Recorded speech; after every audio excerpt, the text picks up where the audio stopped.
The words still floated in the air when Adeline noticed that the whole market bridge had become silent. "She is too broken to be loved," her mother had said. She did not whisper it. She did not say it softly to a kind neighbor. She spoke it loud and clear. Moira Thatcher used that strong voice for truths she wanted the entire canal town of Harrowmere to take in, the same way cloth takes in dye. Adeline stood only 3 stalls away. She held a fresh bolt of dyed linen in her arms. The bright madder red color was still damp against her work smock. She could feel the wetness soaking through to her skin. She could feel every merchant, every buyer, and every fisherman fixing his nets turn their eyes toward her. Their looks were like flowers turning to a sun they did not want.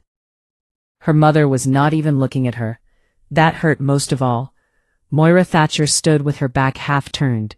She spoke to old Gerda Voss at the spice stall, as if they were only talking about the weather. Her flat gray eyes looked at nothing special. Her pewter gray dress was buttoned all the way to her throat. Her copper brooch caught the late afternoon light. Her back stayed straight and stiff, the same way it had always been for as long as Adeline could remember. Adeline's throat felt tight. Her hands squeezed the bolt of linen until the indigo stains on her fingers left little moon-shaped marks in the cloth. She should say something. She should walk over and speak sharp, final words that would finally crack her mother's perfect straight back. But her tongue felt dead in her mouth. Her feet felt stuck to the stone bridge. All she could think was that the linen would wrinkle if she kept holding it so hard, and she could not afford to ruin another bolt with her own mistakes. So she turned away quietly. She placed the linen on her stall table. She smoothed it with shaking hands. She acted as if she had heard nothing at all. She did not see the man standing at the far end of the bridge, but he saw her. Barrett Lyndhurst had been in Harrowmere for only 2 days. In that short time he had learned 3 things. The canal town made the best dyes in all the Eastern Territories. The local ale tasted surprisingly bad, and the woman at the far stall with indigo-stained hands had not smiled even once. He had noticed her on the very first morning. It was hard not to notice her. She moved through the market like someone who had learned to take up as little space as possible. Her thick umber-brown braids swung low against her back. Her deep amber eyes always looked down at her work. She was very good at what she did. The colors on her table were beautiful beyond words. Madder reds that glowed like hot embers, indigos so dark they looked like night water, yellows that shone like warm honey. Yet she sold them for very little money. She spoke to customers in a soft voice, barely louder than a whisper. She kept her stained hands hidden at her sides when she was not working, as if she felt ashamed of the marks of her craft. Now Barrett understood why.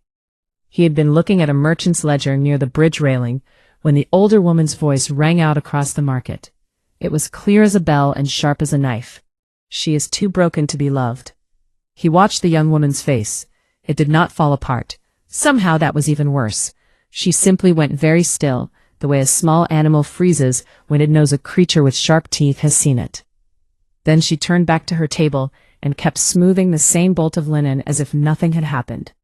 Every person on the bridge looked away with the easy practice of people who had seen this scene many times before. The merchant was still talking about taxes, but Barrett no longer heard him.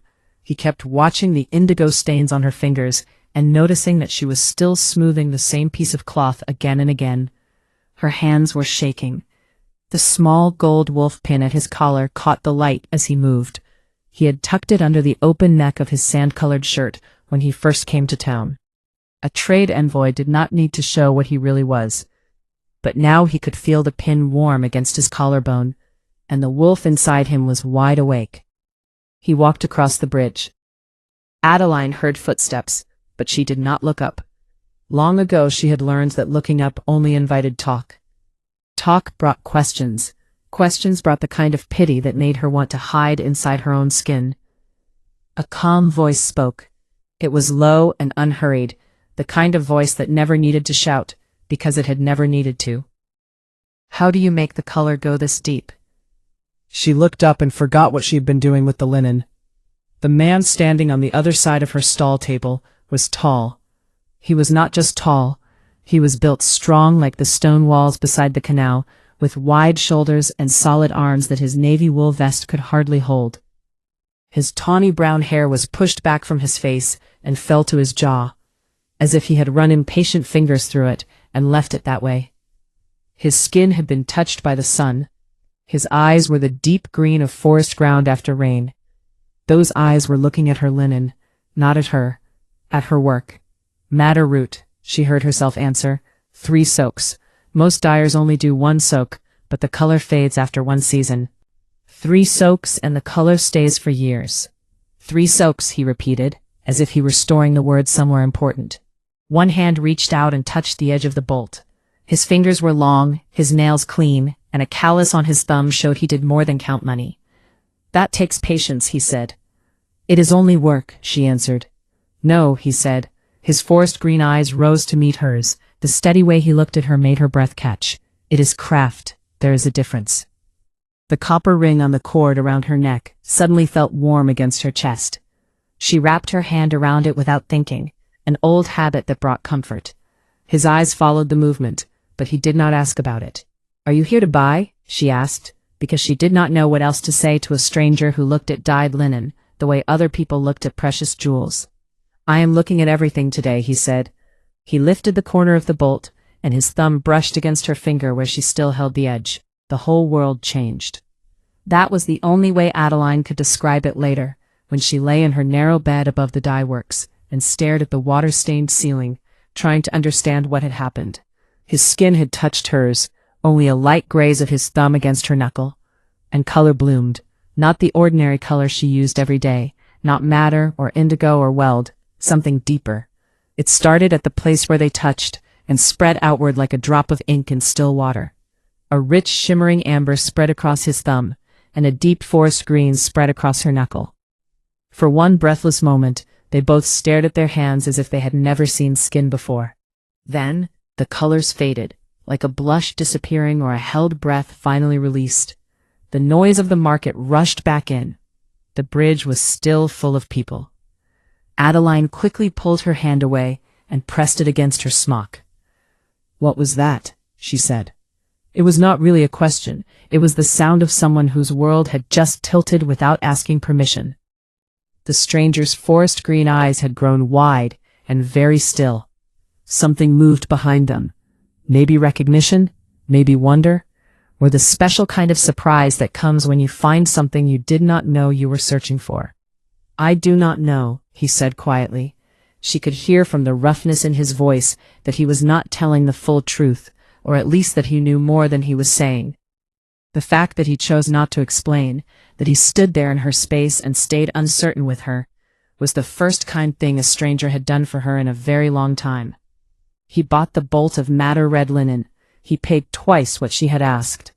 When she tried to lower the price, he gave her a look so confused, as if she were arguing against herself, that she closed her mouth and took the coins. "Barrett," he said, tucking the bolt under his arm. "Barrett Lyndhurst. I am here as a trade envoy for the Eastern Holdings." "Adeline Thatcher," she answered.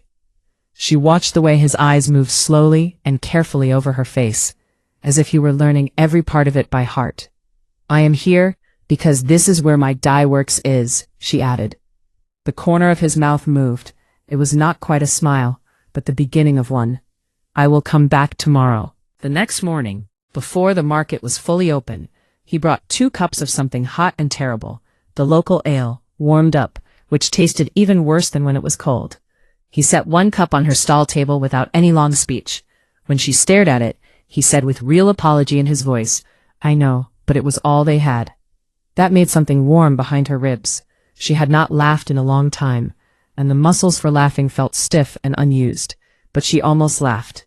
He asked about her dyes, but not in the quick, shallow way most merchants asked. How much does it cost? How many yards? How fast can you make more? He asked about the real process, the timing, and how certain roots reacted to the minerals in the canal water. He asked how she had learned her craft. She told him about old Hanneth, who had run the dye works before her, and had taught her to feel color in her chest, the way musicians feel music before they hear the notes with their ears. She did not tell him about her mother. He did not ask. But she saw him glance toward the spice stall, where Moira Thatcher did her own business. Back straight, voice brisk, treating warmth like something wasteful. She saw how his jaw tightened every time her mother's flat gray eyes passed over Adeline's stall without stopping. On the third day he came to the dye works. Her workshop was a low stone building right at the edge of the canal, built half over the water so she could draw what she needed straight from it. The air inside was thick with the smell of mordant, wet wool, and the fresh green scent of weld. Big clay vats stood along the walls, hip-high, their insides colored by years of use. Light came through small high windows and fell in golden bars across the floor, turning the steam from the hot vats into soft amber. Barrett ducked through the low door and stopped. She watched him look around at the organized mess, hanging skeins of yarn dripping into basins, bundles of dried madder root and indigo cakes on the shelves, the work table covered with samples and notes in her small handwriting. "This is yours?" he asked. It did not sound like a question. "Yes, mine," she said. She lifted a skein from the nearest vat, deep indigo, almost black, and wrung it out with practiced hands. The muscles in her arms showed with the effort. "Hanneth left it to me when she moved north 5 years ago." "And your mother never—" He stopped himself, but the words had already slipped out. Adeline's hands went still on the skein. Water fell in slow, heavy drops into the basin. "My mother thinks dye work is beneath our family's place. My mother thinks many things are beneath our family's place." She started wringing the skein again, including me. Barrett stayed quiet for a long moment. Then he walked across the workshop and stood beside her. He did not touch her. He did not crowd her. He was simply there, and the air between them felt worn and careful. "She is wrong," he said. "You do not know me well enough to say that. I know you soak your madder root 3 times when everyone else does it only once. I know you sell your work for half what it is worth, because someone taught you that is all you deserve. I know you hold that ring around your neck whenever you feel afraid, and you feel afraid more often than anyone should." His voice was low and steady. His forest green eyes looked at the side of her face. "I do not need to know everything to know she is wrong." It started where his shoulder was closest to hers, not touching, only near, and spread outward like warm mist. Amber appeared on his arm. Forest green appeared on hers. The colors moved through their sleeves, as if cloth could not stop them. Adeline watched it happen while her heart beat hard against the copper ring at her chest. "That keeps happening," she whispered. "Yes. Do you know what it means?" He paused longer this time. She could hear him breathing, slow, controlled, the breathing of someone holding himself back with care. "Among my people," he said, "it means recognition. It means something inside you answered something inside me, and the bond is showing itself. We call it a stain, because it leaves a mark." "Your people?" She turned to look at him fully. "Trade envoys," he said. The muscle in his jaw moved. She watched something change behind his eyes, a decision being made and unmade at the same time.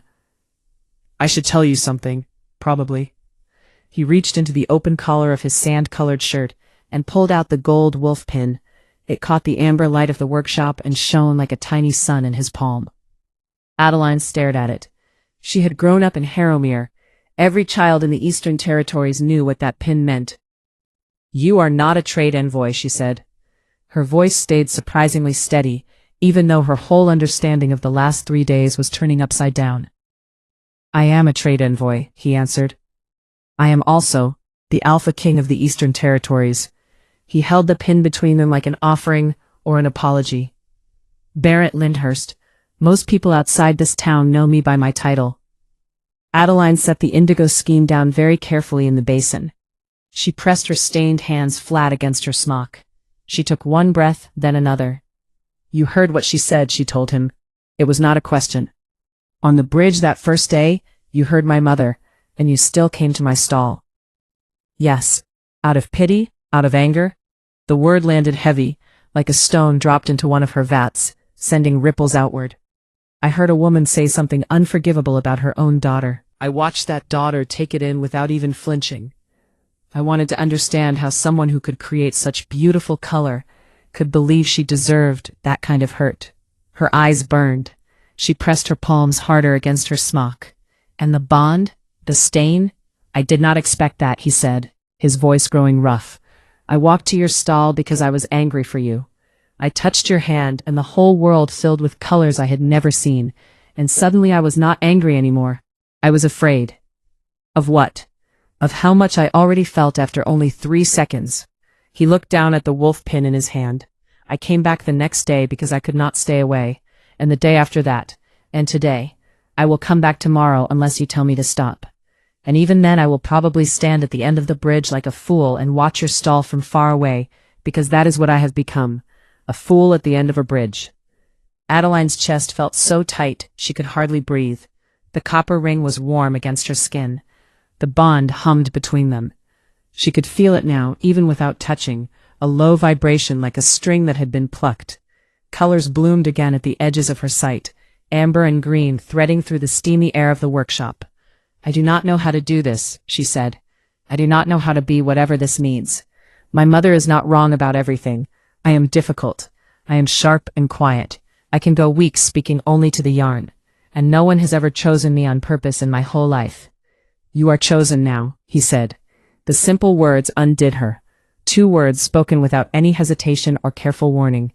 The kind of warning she had learned to expect from people who saw her rough edges and then stepped back. But her breath caught, and her hands made fists against her thighs. Barrett Lyndhurst, Alpha King of the Eastern Territories, fool at the end of a bridge, took 1 step closer, and waited. He waited with the patience of someone who knew the space between them belonged to her to close. It took her a long time. The light through the high windows changed from amber to gold. The steam from the vats grew thinner and cooler. Outside, a canal boat knocked gently against the dock, with a hollow sound. Then Adeline opened her fists. She reached out and pressed her indigo-stained fingers against the back of his hand. The stain burst into life, amber and green, and a new deep luminous violet that neither of them had ever seen before raced across their joined hands and up their wrists, disappearing under their sleeves. It felt warm, not hot.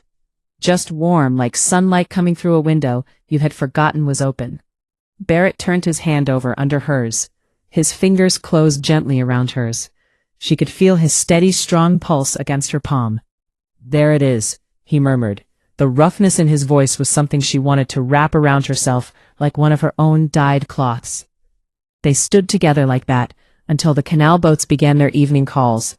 The market bridge emptied, and the light turned from gold to copper to the soft gray of dusk. The hard talk came the next morning. Adeline was opening the dye works when the door swung open and Moira Thatcher stepped inside as if she owned the room. In her mind, she probably did. Moira had never forgiven Adeline for choosing Hannett's workshop instead of the family's proper merchant business. For 5 years she had made sure Adeline felt exactly how disappointing that choice had been. The trade envoy, Moira said without any greeting. Her flat gray eyes looked around the workshop with the same quick, disapproving look she gave everything. People have seen you with him. Every day this week. Adeline set down the bundle of dried weld she had been carrying. Yes. People are talking. People in Harrowmere are always talking. You make sure of that. Moira's mouth became a thin line. The copper brooch at her throat caught the light. Adeline suddenly noticed that it was the same warm copper as the ring on the cord around her own neck, the ring Hanneth had given her the day the old dyer left. They had both chosen copper. They had both chosen something warm, but that was where the similarity stopped.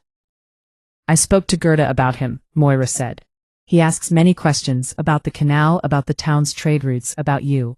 She said the last word as if it tasted bad. I told her the truth. You are not ready for that kind of attention. He will soon find out what you really are. And what am I, Mother? Moira lifted her chin. The high collar of her pewter gray dress framed her face like armor. You know what you are. You have always known. Too sharp, too silent. Too much trouble for anyone to bother with. I am not being cruel, Adeline. I'm being honest. And honesty is kinder than letting you believe in something that will only bring you shame. Adeline's hands were shaking. She felt the old pull to shrink inside herself, to swallow the words, to smooth cloth and pretend she had heard nothing. But the copper ring felt warm against her chest, and faint traces of forest green still showed on her fingers from the night before. Somewhere on the bridge, Barrett was probably drinking terrible warm ale and waiting for her stall to open. "You are not being honest," Adeline said. Her voice was quiet, but it did not shake. "You have been afraid ever since I chose this workshop instead of your merchant stall, because it meant I did not need you to survive. The only power you ever had over me was making me believe I could not survive on my own." She picked up the bundle of weld again. Her hand became steady. "I am not too much for everyone. I was only too much for you, and that is not the same thing." Moira's face went white. Not with shame. Adeline did not think her mother had room for real shame, but with the shock of someone who had spoken without being answered for so long that hearing a reply felt like a blow. "That envoy, his name is Barrett, and what happens between us is not something for you to control."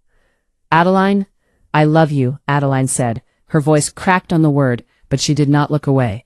"I love you, and I have spent my whole life trying to earn something from you that should have been given freely. I am finished trying. You can come to my stall. You can buy my linen. You can be my mother, but you may not stand in my workshop and tell me what I am ready for. Not anymore." Moira stood very still for a long moment. Then she turned and walked out of the dye works without another word. The last thing visible was her iron-black belt before the door closed behind her. Adeline leaned against the work table. Her legs shook. Her chest felt raw and open, but the air in the workshop felt lighter, as if something heavy and old had left with the woman in pewter gray. She pressed her hand to the copper ring, took a breath, opened the shutters, lit the fire under the first vat, and went back to work. Barrett found her an hour later. He did not mention the redness around her eyes. He simply walked across the floor, stood beside her at the indigo vat, and said, "Show me how the second soak works." She showed him. When his hand brushed hers as they lifted a skein together, the stain bloomed again. Brighter and deeper this time. The violet wove through the amber and green like a brand new color being born. Adeline felt something in her chest that she had not felt for years. It was not just hope. That word felt too weak. It was certainty. Small, new, and strong, like a steady flame in a clay lamp. The certainty that she was not too much, not too sharp, not too silent, not too difficult. The color that moved between their skin was not a mistake. It was an answer. Barrett set the skein down. His forest green eyes were very close. The steam had curled the ends of his tawny hair against his jaw. He smelled of canal water, warm wool, and something underneath that was completely wonderfully him. "Adeline," he said. Hearing her name in his voice was something she wanted to hear every morning for the rest of her life.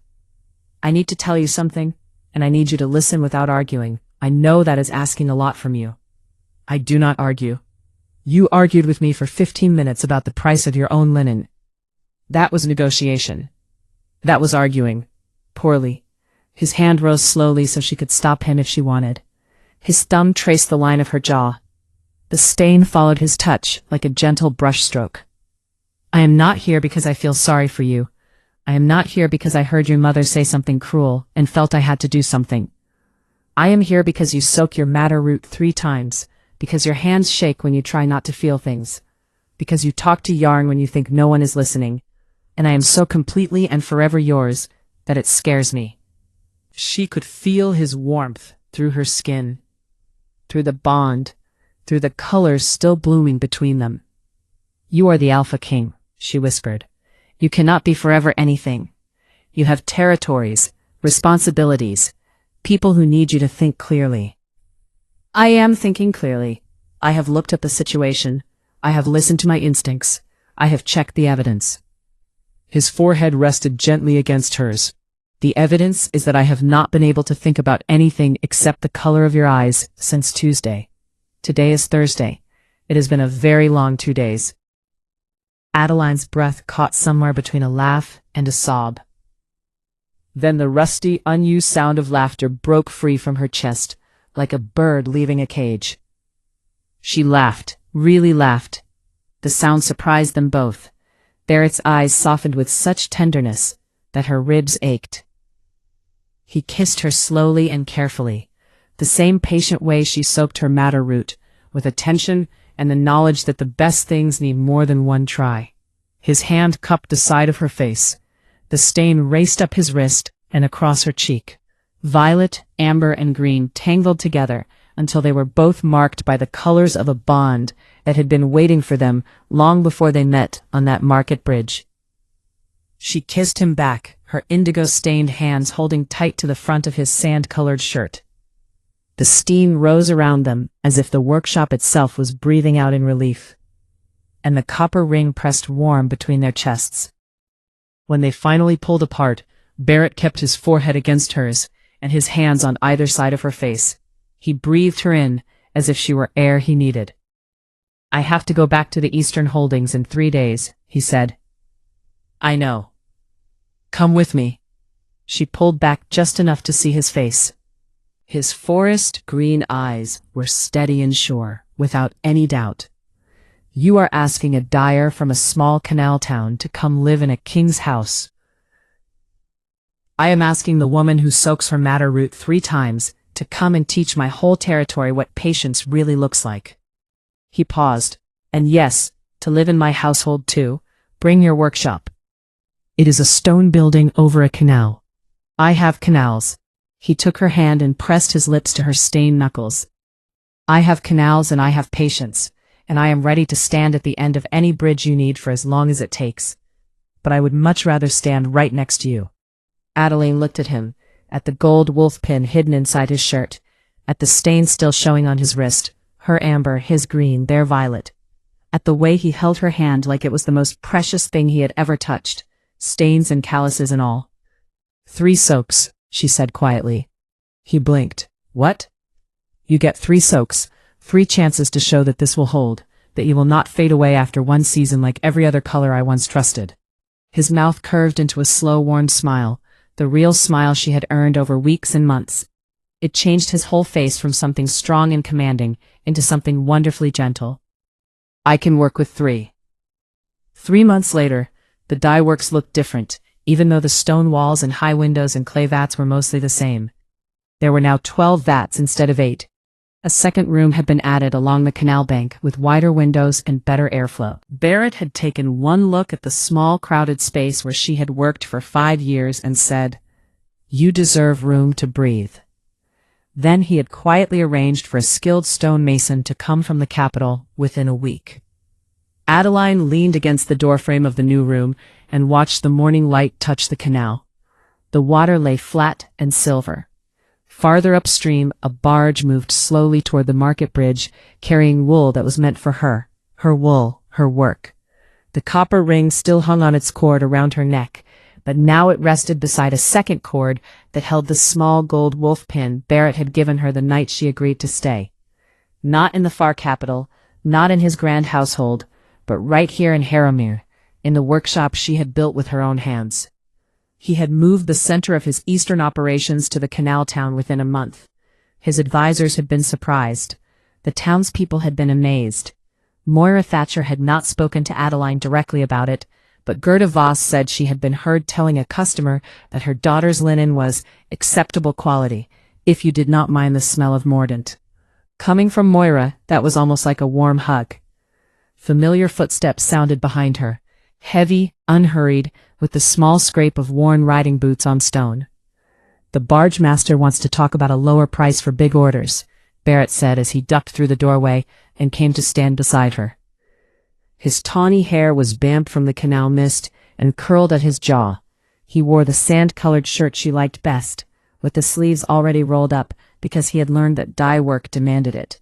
His forearms carried stains of indigo, weld, and a stubborn streak of madder red that had stayed for a week and refused to fade. He wore the marks like honors, like proof. "Tell the barge master my price is my price. 3 soaks cost what pre-soaks cost." Barrett smiled, the full smile she had earned, the one that turned his face from commanding to warmly kind. "I will tell him exactly that." He leaned down and kissed the top of her head. The stain bloomed softly where their skin met, violet, amber, and green, faint now, familiar, as steady as the canal current flowing beneath them. "Your mother left something," he added. He reached into his vest pocket and brought out a small cloth bundle. "She left it at the bridge stall this morning. No note." Adeline unwrapped it. Inside was a spool of fine copper wire, the kind used for making jewelry, the kind you would use to fix a worn cord on a ring. She stared at it for a long time. Then she closed her fingers around it and pressed it against her chest, right beside the ring and the wolf pin and the steady certain beat of her own heart. 3 soaks, she whispered. Barrett's arm came around her shoulders, solid, warm, marked with her colors just as she was marked with his. Held fast, he said. And it was. This gentle story teaches us something beautiful and important that everyone, even children, can learn and carry in their hearts. No one is too broken to be loved. Sometimes the people closest to us, even our own family, say hurtful things because they are afraid or because they do not understand our gifts. But the right person will see our quiet strength, our patient work, and the special colors we bring to the world. They will choose us exactly as we are, with our stained hands, our sharp edges, and our soft hearts. True love does not ask us to become smaller or quieter or easier. It meets us where we are and says, "You are enough. You are chosen." It gives us space to grow, room to breathe, and the courage to speak our truth. The story also shows the power of patience. Just like Adeline's beautiful dyes needed 3 careful soaks to hold their color for years, good things in life, friendships, healing, and strong bonds, often need time, care, and more than one try. Rushing can make colors fade, but patience makes them last. Most of all, remember this. Your worth is not decided by what others say about you. It is shown in the beauty you create, the kindness you keep even when it is hard, and the way you keep working with steady hands, even on difficult days. You are never too much for the right people. You are exactly right. And one day someone will look at your stains, the marks of your hard work and your heart, and call them beautiful. Hold fast to that truth, just like Adeline and Barrett held fast to each other. 3 soaks, 3 chances, a lifetime of steady, warm color. Thank you so much for watching this story. Please like this video, leave a comment, share it with your friends, and kindly subscribe to the channel. We post new videos like this every day. Thank you, and see you on the next video.